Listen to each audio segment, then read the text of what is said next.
Joining me now is Chris Maxey, Chief Market Strategist at WealthSpire. Welcome to NYSE Live.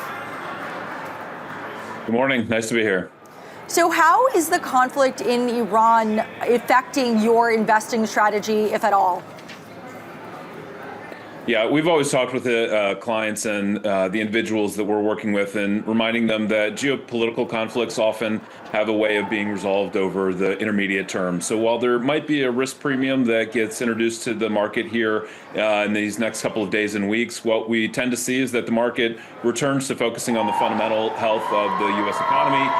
What the fundamental health of is the consumer picture. So when we're thinking about the geopolitical risks that came over the weekend, yeah, certainly something to pay attention to, and we're seeing the market reaction this morning, but it is one of those things that will be here today, and likely the focus will shift over the next couple of weeks and months. All right, and this is the latest dose of market uncertainty after questions about AI lingered in February. What is your outlook for equities in the coming weeks and months?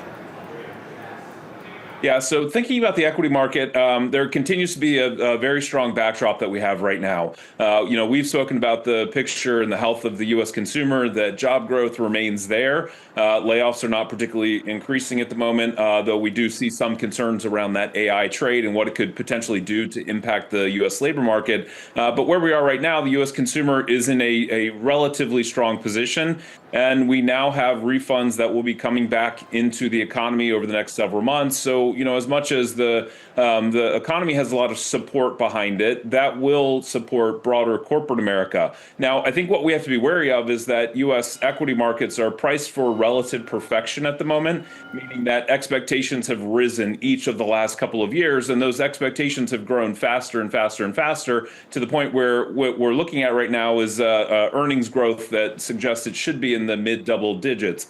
Now, why that's a bit of a problem is that you always have this expectation setting. Are we going to be able to meet those expectations, which have increasingly grown in these last several years?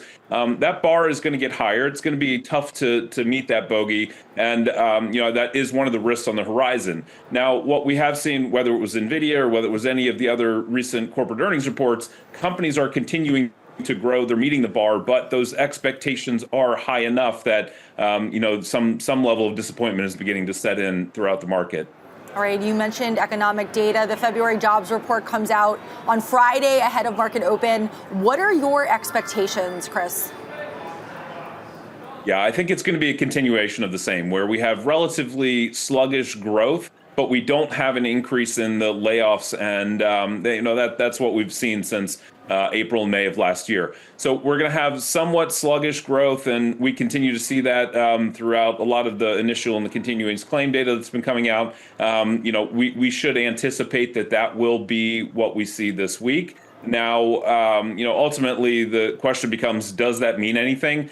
For right now, I don't necessarily know that it does, because the trend is intact of that very sluggish hiring period, but a lack of layoffs really contributing to weakness in the broader economy.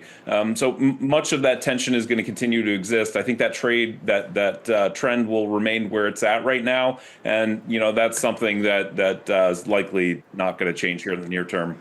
And in our last minute together, the latest data shows traders aren't pricing in a rate cut until July. That is a shift from last week when the market believed that we'd see one in June. What has changed?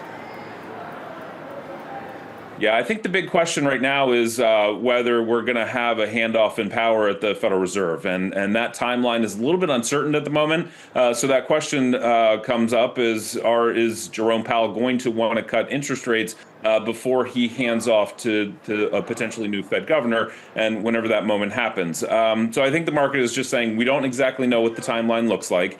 So we're going to continue to push that a little bit further down the road.